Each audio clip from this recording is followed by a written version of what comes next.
السلام علیکم دوستوں، میرا نام ہے رضوان خان اور آپ دیکھ رہے ہیں رضوی ٹی وی۔ جب مسلمان فوج کی صورت میں لڑنے کے قابل ہوئے اور قریش کے ساتھ ان کا پہلا معرکہ ہوا، اس وقت خالد کے لیے ایسے حالات پیدا ہو گئے تھے کہ وہ اس معرکے میں شامل نہیں ہو سکا تھا۔ اس کا انہیں بہت افسوس تھا۔ یہ معرکہ بدر کا تھا، جس میں 313 مجاہدین اسلام نے 1000 قریش کو شکست دی تھی۔ خالد دانت پیستا رہ گیا تھا، لیکن اس روز جب وہ اس نخلستان میں لیٹا ہوا تھا، اسے خیال آیا کہ 313 نے 1000 کو کس طرح سے شکست دی تھی۔ اس نے شکست کھا کے آنے والوں سے پوچھا تھا کہ مسلمانوں میں وہ کون سی خوبی تھی جس نے انہیں فتح یاب کیا۔ خالد اٹھ بیٹھا اور انگلی سے ریت پر بدر کے میدان کے خد و خال بنا کر قریش اور مسلمانوں کی پوزیشنیں اور مارکے کے دوران دونوں کی چالوں کی لکیریں بنانے لگا۔ باپ نے اسے فن حرب و ضرب کا ماہر بنا دیا تھا۔ بچپن میں اسے گھڑ سواری سکھائی، لڑکپن میں اسے اکھڑ اور منہ زور گھوڑوں کو قابو میں لانے کے قابل بنایا۔ نوجوانی میں وہ شہ سوار بن چکا تھا، شتر سواری میں بھی وہ ماہر تھا۔ اس کا باپ ہی اس کا استاد تھا۔ اس نے خالد کو نہ صرف سپاہی بلکہ سالار بنا دیا تھا۔ خالد کو جنگ و جدل اتنی اچھی لگی کہ وہ لڑنے اور لڑانے کے طریقوں پر غور کرنے لگا اور جوانی میں فوج کی قیادت کے قابل ہو گیا تھا۔ اسے بدر کی لڑائی میں شامل نہ ہو سکنے کا افسوس تھا اور وہ انتقام کے طریقے سوچتا رہتا تھا، لیکن اب اس کی سوچوں کا دھارا اور طرف چل پڑا تھا۔ مکہ سے روانگی سے کچھ عرصہ پہلے سے وہ اس سوچ میں کھو گیا تھا کہ رسول اکرم صلی اللہ علیہ وسلم نے رکانہ پہلوان کو 3 بار پٹخا تھا۔ بدر میں آپ صلی اللہ علیہ وسلم نے محض 313 مجاہدین سے 1000 کو شکست دی۔ یہ کوئی اور ہی قوت تھی، لیکن بدر کے معرکے کے بعد اس کے دل میں مسلمانوں کے خلاف انتقام کی آگ سلگ رہی تھی۔ مسلمان معرکہ بدر میں قریش کے بہت سے آدمیوں کو قیدی بنا کر لے گئے تھے۔ قریش کے سرداروں کے لیے تو یہ صدمہ تھا ہی، اس کا بہت برا اثر خالد نے قبول کیا تھا۔ اسے یاد تھا کہ جب بدر کا معرکہ لڑا جا رہا تھا اور مکہ میں کوئی خبر نہیں پہنچ رہی تھی کہ معرکے کا انجام کیا ہوا، مکہ کے لوگ بدر کی سمت دیکھتے رہتے تھے کہ ادھر سے کوئی سوار دوڑا آئے گا اور فتح کی خبر سنائے گا۔ آخر ایک روز ایک شتر سوار نظر آیا، لوگ اس کی طرف دوڑ پڑے۔ سوار نے عرب کے رواج کے مطابق اپنا کرتا پھاڑ دیا اور وہ روتا آ رہا تھا۔ بری خبر لانے والے قاصد ایسے ہی کیا کرتے تھے۔ وہ جب لوگوں کے درمیان پہنچا تو اس نے روتے ہوئے بتایا کہ اہل قریش کو بہت بری شکست ہوئی ہے۔ جس کے عزیز رشتہ دار لڑنے گئے تھے وہ ایک دوسرے سے آگے بڑھ بڑھ کر ان کے متعلق پوچھتے تھے کہ وہ زندہ ہیں، زخمی ہیں یا مارے گئے ہیں۔ شکست خوردہ قریش پیچھے آ رہے تھے۔ مارے جانے والوں میں 17 افراد خالد کے قبیلے بنو مخزوم کے تھے اور ان سب کے ساتھ خالد کا خون کا بڑا قریبی رشتہ تھا۔ ابو جہل بھی مارا گیا تھا۔ خالد کا بھائی جس کا نام ولید تھا جنگی قیدی بن گیا تھا۔ ابو سفیان جو کہ قریش کے سرداروں کا سردار تھا اور اس کی بیوی ہند بھی موجود تھی۔ ہند نے پوچھا، کچھ میرے باپ اور میرے چچا کے متعلق بتائے قاصد۔ قاصد نے کہا، تمہارا باپ عتبہ علی اور حمزہ کے ہاتھوں مارا گیا ہے اور تمہارے چچا شیبہ کو اکیلے حمزہ نے قتل کیا ہے اور تمہارا بیٹا حنظلہ علی کے ہاتھوں مارا گیا ہے۔ ابو سفیان کی بیوی ہندہ نے پہلے تو علی اور حمزہ کو بلند آواز سے برا بلا کہا، پھر بولی، خدا کی قسم میں اپنے باپ اور اپنے چچا اور اپنے بیٹے کے خون کا بدلہ لوں گی۔ ابو سفیان پر خاموشی طاری تھی۔ خالد کا خون کھول رہا تھا۔ قریش کے 70 آدمی مارے گئے تھے اور جو جنگی قیدی بن گئے تھے ان کی تعداد بھی اتنی ہی تھی۔ خالد اٹھا، دری جھاڑ کر لپیٹی اور گھوڑے کی زین کے ساتھ باندھ کر سوار ہوا اور مدینہ کی سمت چل پڑا۔ اس نے ذہن کو یادوں سے خالی کر دینا چاہا، لیکن اس کا ذہن مدینہ پہنچ جاتا جہاں رسول اللہ صلی اللہ علیہ وسلم تھے اور جو تبلیغ اسلام کا مرکز بن گیا تھا۔ آپ صلی اللہ علیہ وسلم کا خیال آتے ہی اس کا ذہن پیچھے چلا جاتا اور اسے وہ منظر دکھاتا جس کے خالق حضور صلی اللہ علیہ وسلم تھے۔ اس کے ذہن میں ہندہ کے الفاظ یاد آئے جو اس نے اپنے خاوند ابو سفیان سے کہے تھے، میں اپنے باپ اور چچا کو بھول سکتی ہوں۔ ہندہ نے کہا تھا، کیا میں اپنے لخت جگر حنظلہ کو بھی بھول جاؤں؟ ماں اپنے بیٹے کو کیسے بھول سکتی ہے؟ خدا کی قسم میں محمد کو اپنے بیٹے کا خون معاف نہیں کروں گی۔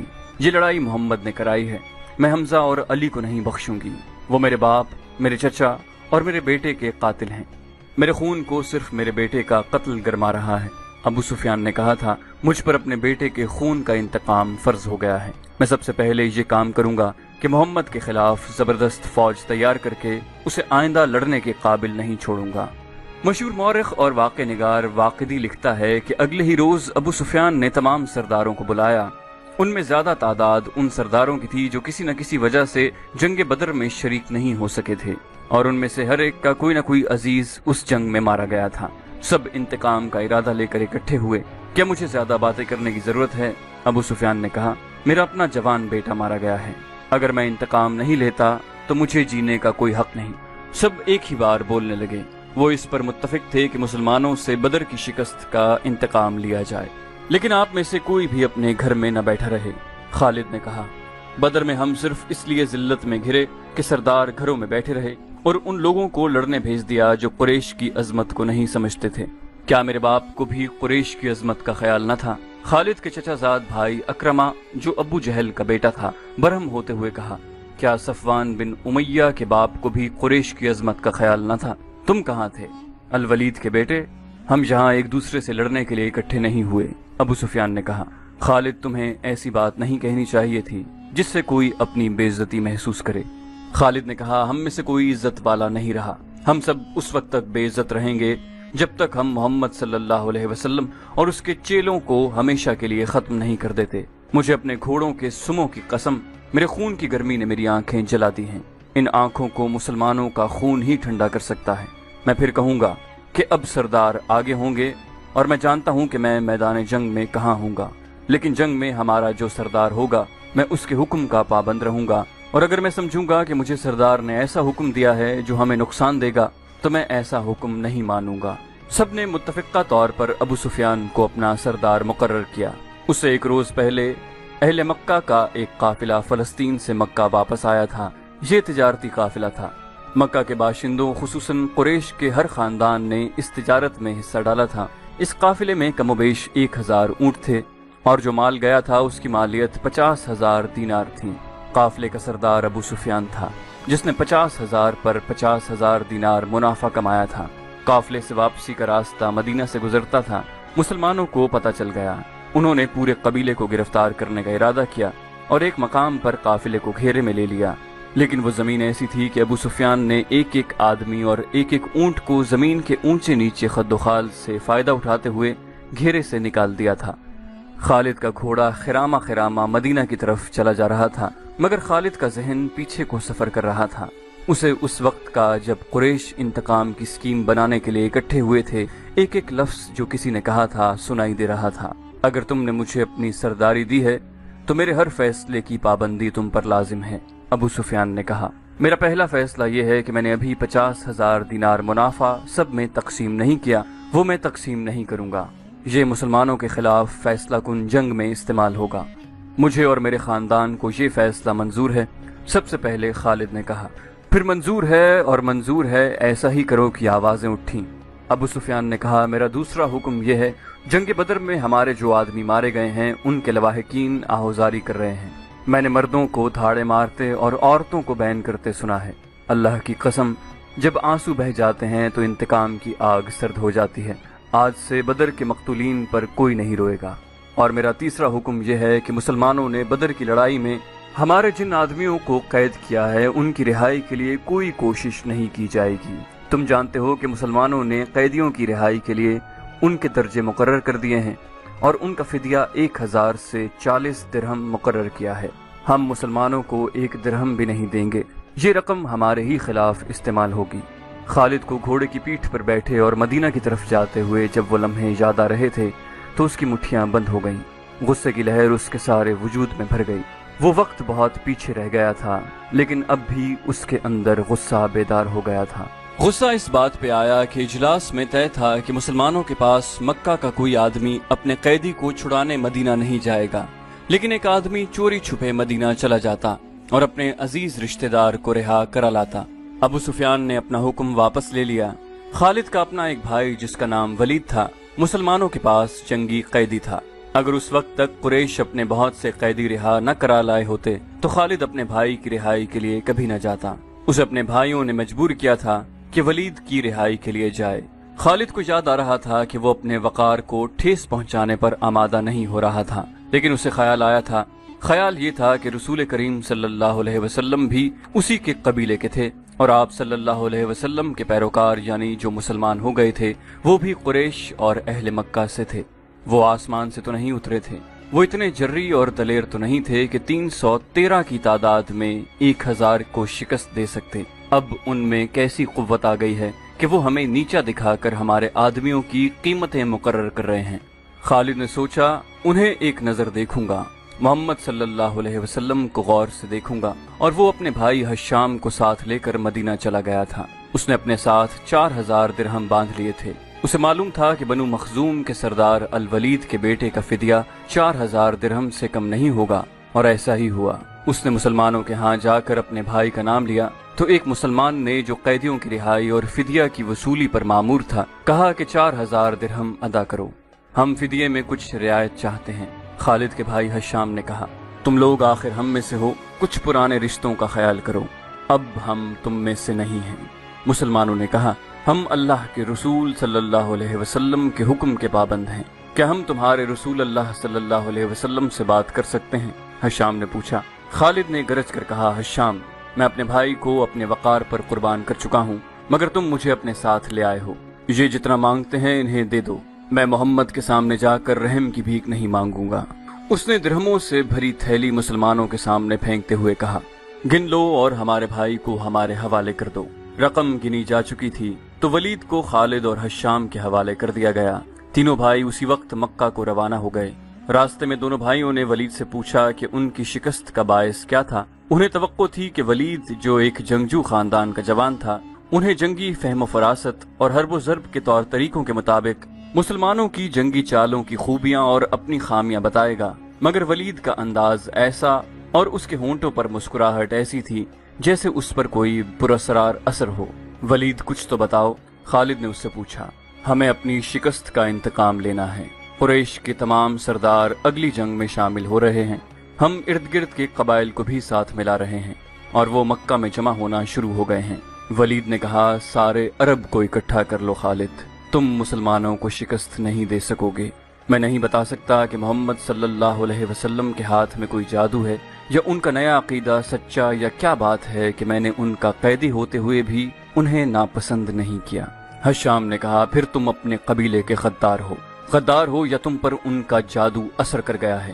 وہ یہودی پیشوا ٹھیک کہتا تھا کہ محمد صلی اللہ علیہ وسلم کے پاس کوئی نیا عقیدہ اور نیا مذہب نہیں، اس کے ہاتھ میں کوئی جادو آ گیا ہے۔ خالد نے کہا جادو ہی تھا، ورنہ بدر میں قریش شکست کھانے والے نہیں تھے۔ ولید جیسے ان کی باتیں سن ہی نہیں رہا تھا، اس کے ہونٹوں پر تبسم تھا اور وہ مڑ مڑ کر مدینہ کی طرف دیکھتا تھا۔ مدینہ سے کچھ دور ذی الحلیفہ نام کی ایک جگہ ہوا کرتی تھی۔ تینوں بھائی وہاں پہنچے تو رات گہری ہو چکی تھی۔ رات گزارنے کے لیے وہ وہیں رہ گئے۔ صبح آنکھ کھلی تو ولید غائب تھا، اس کا گھوڑا بھی وہاں نہیں تھا۔ خالد اور حشام سوچ سوچ کر اس نتیجے پر پہنچے کہ ولید واپس مدینہ چلا گیا ہے۔ انہوں نے دیکھا کہ اس پر کوئی اثر تھا، یہ اثر مسلمانوں کا ہی ہو سکتا تھا۔ دونوں بھائی مکہ آ گئے۔ چند دنوں بعد انہیں مکہ میں ولید کی زبانی پیغام ملا کہ اس نے محمد صلی اللہ علیہ وآلہ وسلم کو خدا کا سچا رسول تسلیم کر لیا ہے، اور وہ آپ صلی اللہ علیہ وسلم کی شخصیت اور باتوں سے اتنا متاثر ہوا ہے کہ اس نے اسلام قبول کر لیا ہے۔ مورخین لکھتے ہیں کہ ولید بن الولید رسول اکرم صلی اللہ علیہ وسلم کے منظور نظر رہے، اور انہوں نے مذہب میں بھی اور کفار کے ساتھ مارکہ آرائی میں بھی نام پیدا کیا۔ خالد کو اس وقت بہت غصہ آیا تھا کہ ایک تو اس کا بھائی گیا، دوسرے 4000 درہم بھی گئے۔ چونکہ قریش اور مسلمانوں کے درمیان خونی دشمنی پیدا ہو چکی تھی، اس لیے مسلمانوں نے یہ رقم واپس نہ کی۔ رقم واپس نہ کرنے کی دوسری وجہ یہ تھی کہ ولید نے رسول کریم صلی اللہ علیہ وسلم کو بتا دیا تھا کہ قریش مسلمانوں کے خلاف فیصلہ کن جنگ کی تیاری کر رہے ہیں، اور اس کے لیے بے انداز درہم اور دینار اکٹھے کیے جا چکے ہیں۔ خالد مدینہ کی طرف چلا جا رہا تھا، اسے افق سے ایک کوہان سی ابھری ہوئی نظر آنے لگی۔ خالد جانتا تھا یہ کیا ہے، یہ احد کی پہاڑی تھی جو مدینہ سے 4 میل شمال میں ہے۔ اس وقت خالد ریت کی بڑی لمبی اور کچھ اونچی ٹیکری پر چلا جا رہا تھا۔ احد احد، خالد کے ہونٹوں سے سرگوشی نکلی اور اسے اپنی للکار سنائی دی، میں ابو سلیمان ہوں، میں ابو سلیمان ہوں۔ اس کے ساتھ ہی اسے ایک خونریز جنگ کا شور و غل اور سینکڑوں گھوڑوں کی ٹاپ اور تلواریں ٹکرانے کی آوازیں سنائی دینے لگی۔ خالد یہ جنگ لڑنے کے لیے بے تاب تھا اور اس نے یہ جنگ لڑی۔ خالد کا ذہن پیچھے ہی ہٹتا گیا۔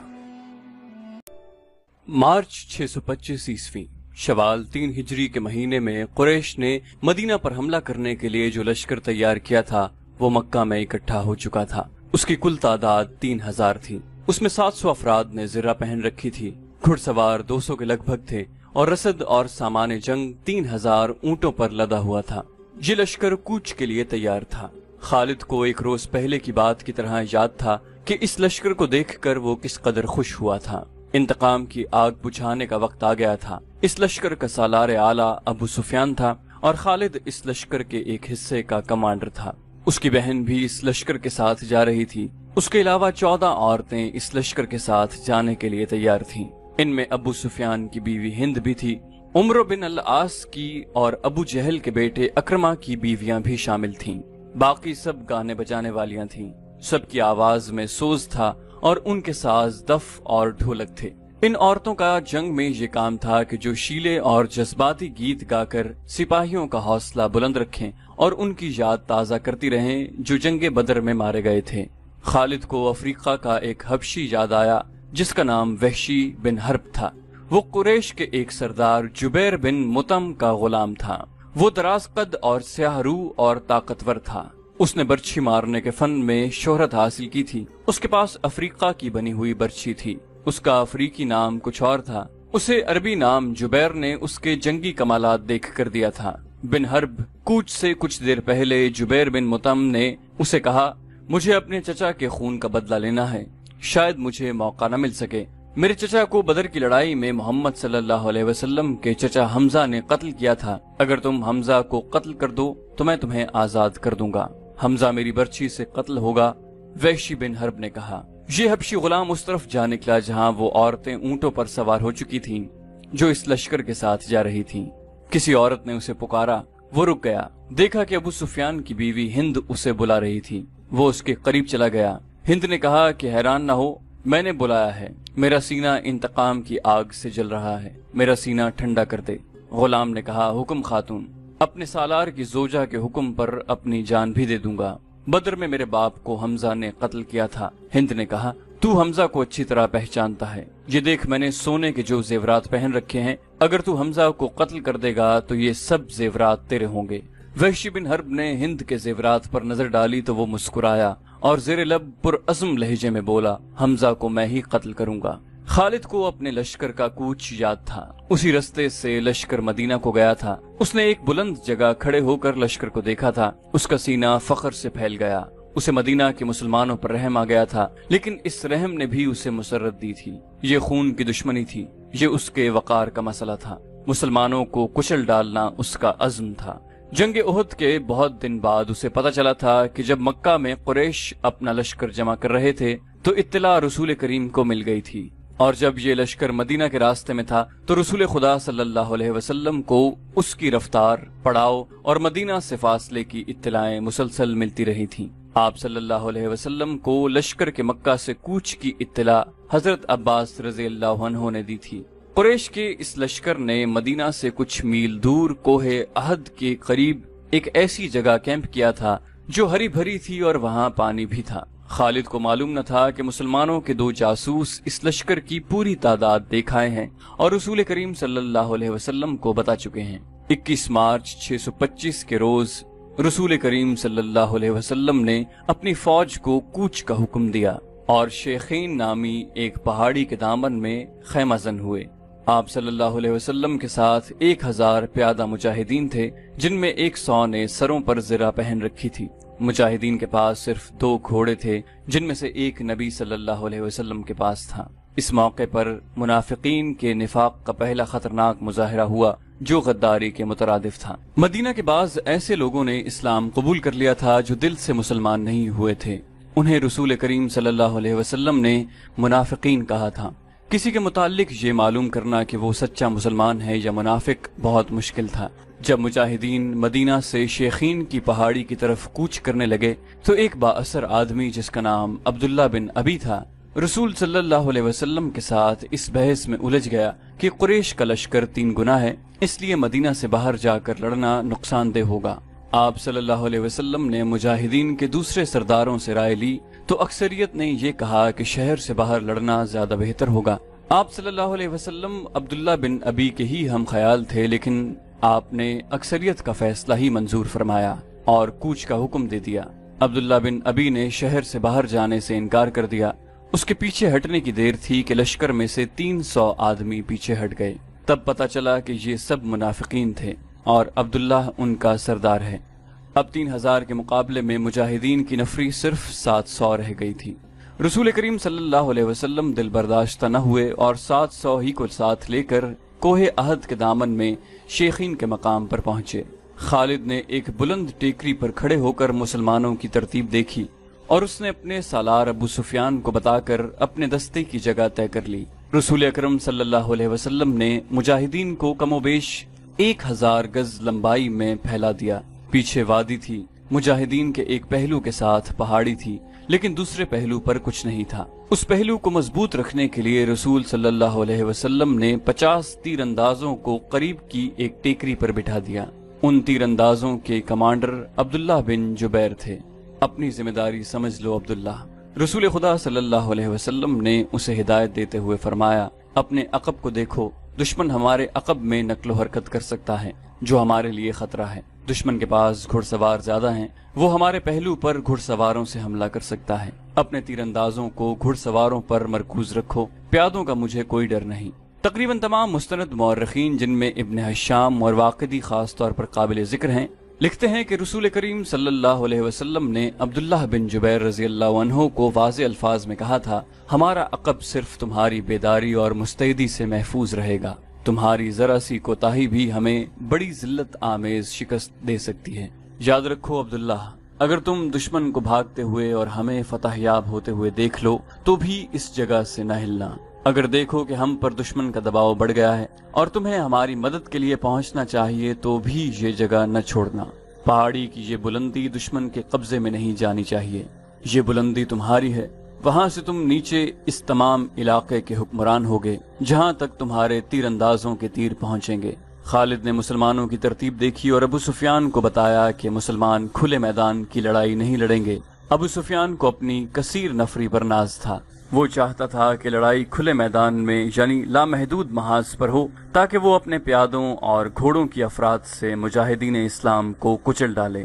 خالد کو اپنے باپ نے جنگی چالوں کی تربیت بچپن سے دینی شروع کر دی تھی۔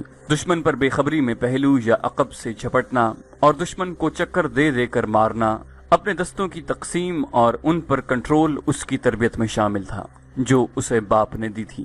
اس نے تجربہ کار سرداروں کی نگاہوں سے مجاہدین کی تربیت دیکھی تو اس نے محسوس کیا کہ مسلمان فن حرب و ضرب کے کمالات دکھا سکتے ہیں۔ ابو سفیان اپنی فوج کو مسلمانوں کے بالمقابل لے گیا۔ اس نے گھڑ سواروں کو مسلمانوں کے پہلوؤں پر حملہ کرنے کے لیے بھیجا۔ ایک پہلو پر خالد اور دوسرے پر اکرمہ تھے، دونوں کے ساتھ 100 گھڑ سوار تھے۔ تمام گھڑ سواروں کا کمانڈر عمرو بن الاس تھا۔ پیادوں کے آگے ابو سفیان نے 100 تیر انداز رکھے۔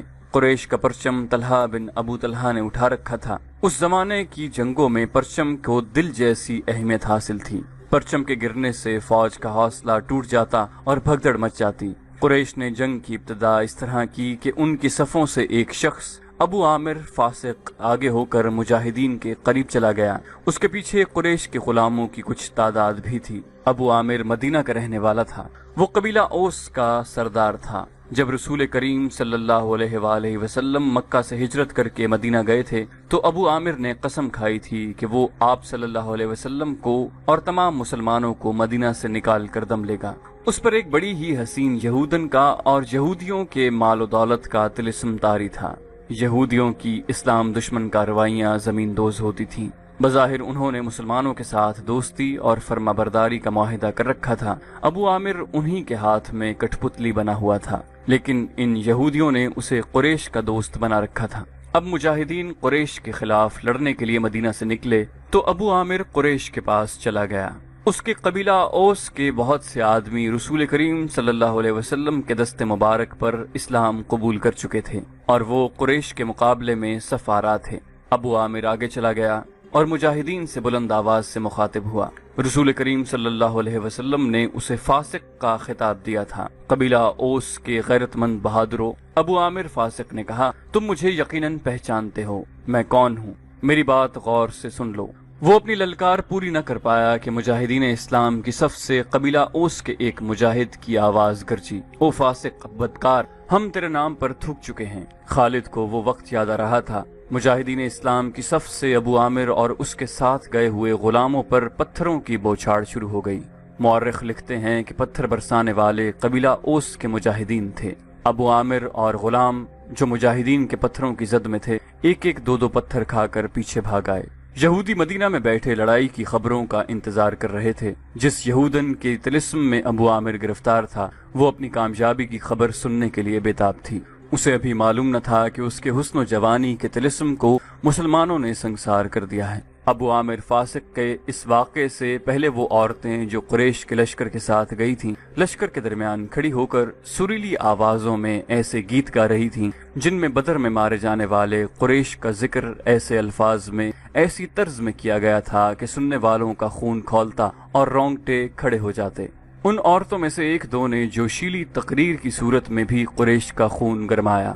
عورتوں کو پیچھے چلے جانے کا حکم ملا تو ابو سفیان کی بیوی ہند نے ایک گھوڑے پر سوار ہو کر ایک گیت گانا شروع کر دیا۔ اس کی آواز بلند تھی اور اس میں سوز بھی تھا۔ تاریخ لکھنے والوں نے اس گیت کے پورے اشعار قلم بند نہیں کیے۔ انہوں نے لکھا ہے کہ یہ گیت فحش تھا جس میں مرد و عورت کے درپردہ تعلقات کا ذکر تھا۔ اشعار جو تاریخ میں آئے ہیں وہ اس طرح ہیں۔ ان میں جس عبدالدار کا نام آتا ہے یہ بنو عبدالدار ہے۔ بنو امیہ اسی کی ایک شاخ تھی۔ بنو عبدالدار قریش کا بہت اونچا خاندان تھا۔ عبدالدار کے سپوتوں، ہمارے گھرانوں کے پاسبانوں، ہم رات کی بیٹیاں ہیں، ہم تکیوں کے درمیان حرکت کیا کرتے ہیں، اس حرکت میں لطف اور لذت ہوتی ہے۔ تم دشمن پر چڑھ دوڑے تو ہم تمہیں اپنے سینوں سے لگا لیں گے، تم بھاگ آئے تو ہم تمہارے قریب نہیں آئیں گے۔ اس کے بعد ابو عامر فاسق پر مجاہدین اسلام کی طرف سے سنگباری ہوئی اور اس کے فوراً بعد قریش نے مجاہدین پر تیر پھینکنے شروع کر دیے۔ مجاہدین نے اس کے جواب میں تیر برسائے۔ خالد اپنے پہلو والے مسلمانوں کے پہلو پر حملہ کرنے کے لیے اپنے 100 سواروں کے ساتھ تیزی سے بڑھا۔ اسے معلوم نہ تھا کہ بلندی پر تیر انداز چھپے بیٹھے ہیں۔ اس کے سوار بے دھڑک چلے آ رہے تھے۔ راستہ ذرا تنگ تھا، سواروں کو آگے پیچھے ہونا پڑا۔ خالد سوچ سمجھ کر اپنے سوار دستے کو اس پہلو پر لایا تھا۔ اپنے باپ کی تربیت کے مطابق اسے بڑی خود اعتمادی سے توقع تھی کہ وہ ہلہ بول کر مسلمانوں کو اس پوزیشن میں لے آئے گا کہ وہ پسپا ہو جائیں گے، اور اگر جم کر نہ لڑے تو قریش کے گھوڑوں تلے کچلے جائیں گے۔ مگر مسلمانوں کے پہلو سے اس کے سوار ابھی دور ہی تھے کہ اوپر سے تیر اندازوں نے اس کے اگلے سواروں کو نہ آگے جانے کے قابل چھوڑا نہ وہ پیچھے ہٹنے کے قابل رہے۔ ایک ایک سوار کئی تیر کھا کر گرا، اور جن گھوڑوں کو تیر لگے انہوں نے خالد کے سوار دستے کے لیے قیامت برپا کر دی۔ پیچھے والے سواروں نے گھوڑے موڑے اور پسپا ہو گئے۔ ادھر قریش کی عورتوں نے دف اور ڈھولک کی تھاپ پر وہی گیت گانا شروع کر دیا جو ہند نے اکیلے گایا تھا۔ مورخ واقعی لکھتا ہے کہ عربی جنگجوؤں کے اس وقت رواج کے مطابق ایک ایک جنگجو کے لڑنے کا مرحلہ آیا۔ سب سے پہلے قریش کے پرچم بردار طلحہ بن ابو طلحہ نے آگے جا کر مجاہدین اسلام کو للکارا کہ اس کے مقابلے کے لیے کسی کو آگے بھیجو۔ عامر دین کے دشمن حضرت علی رضی اللہ عنہ نے تند ہوا کے جھونکے کی طرح آگے آ کر کہا، میں آتا ہوں تیرے مقابلے کے لیے۔ طلحہ اپنے قبیلے کا پرچم تھامے تلوار لہراتے ہوئے بفرا ہوا آیا، مگر اس کا وار ہوا کو چیرتا ہوا گزر گیا۔ وہ ابھی سنبھل ہی رہا تھا کہ حضرت علی کی تلوار نے اسے ایسا گہرا زخم لگایا کہ پہلے اس کا پرچم گرا، پھر وہ خود گرا۔ قریش کا ایک آدمی دوڑا آیا اور پرچم اٹھا کر لے گیا۔ حضرت علی اسے بھی گرا سکتے تھے، مگر انفرادی مقابلوں میں یہ روا نہ تھا۔ طلحہ کو اٹھا کر پیچھے لے آئے۔ اس کے خاندان کا ایک اور آدمی آگے بڑھا۔ میں انتقام لینے کا پابند ہوں، وہ للکار کر آگے گیا، آ میری تلوار کی کاٹ دیکھ۔ حضرت علی رضی اللہ عنہ خاموشی سے اس کے مقابلے پر آ گئے۔ دونوں نے ایک دوسرے کی آنکھوں میں آنکھیں ڈالے، ایک چکر کاٹا، پھر ان کی تلواریں اور ڈھالیں ٹکرائیں، اور اس کے بعد سب نے دیکھا کہ حضرت علی کی تلوار سے خون ٹپک رہا ہے اور ان کا مد مقابل زمین پر پڑا تڑپ رہا تھا۔ پھر قریش کے متعدد آدمی باری باری للکارتے ہوئے آگے بڑھے، مجاہدین کے مقابلے میں مرتے گئے۔ قریش کا سالار اعلیٰ ابو سفیان اپنے آدمیوں کو گرتا دیکھ کر غصے سے بے قابو ہو گیا۔ جنگی دستور کے مطابق اسے انفرادی مقابلے کے لیے نہیں اترنا چاہیے تھا، کیونکہ وہ سالار تھا۔ اس کے مارے جانے سے اس کی فوج میں ابتری پھیل سکتی تھی، لیکن وہ اپنے آپ پر قابو نہ رکھ سکا۔ وہ گھوڑے پر سوار تھا، اس نے گھوڑے کو ایڑ لگائی اور للکارتا ہوا آگے چلا گیا۔ اس کی بیوی ہند نے اسے جاتے دیکھا تو اپنے اونٹ پر سوار ہو کر آگے چلی گئی اور بڑی بلند آواز سے وہی گیت گانے لگی۔ ابو سفیان گھوڑے پر سوار تھا، لیکن اس کے مقابلے کے لیے جو مسلمان آگے آیا وہ پیادہ تھا۔ تاریخ اسے حنظلہ بن ابو عامر رضی اللہ عنہ کے نام سے یاد کرتی ہے۔ ابو سفیان کے ہاتھ میں لمبی برچھی تھی۔ کسی کو بھی توقع نہ تھی کہ تلوار والا پیادہ برچھی والے گھڑ سوار سے زندہ بچ جائے گا۔ ابو سفیان کا گھوڑا حنظلہ رضی اللہ عنہ پر سرپٹ دوڑا آیا۔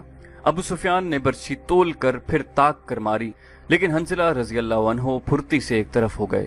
اس طرح 3 مرتبہ ہوا۔ تیسری مرتبہ ابو سفیان کا گھوڑا نکل گیا تو حنظلہ اس کے پیچھے دوڑ پڑے۔ گھوڑا رک کر پیچھے کو مڑا تو حنظلہ رضی اللہ عنہ اس تک پہنچ چکے تھے۔ ابو سفیان اسے دیکھ نہ سکا۔ حنظلہ نے گھوڑے کی اگلی ٹانگوں پر ایسا زوردار وار کیا کہ گھوڑا گر پڑا۔ ابو سفیان دوسری طرف گرا۔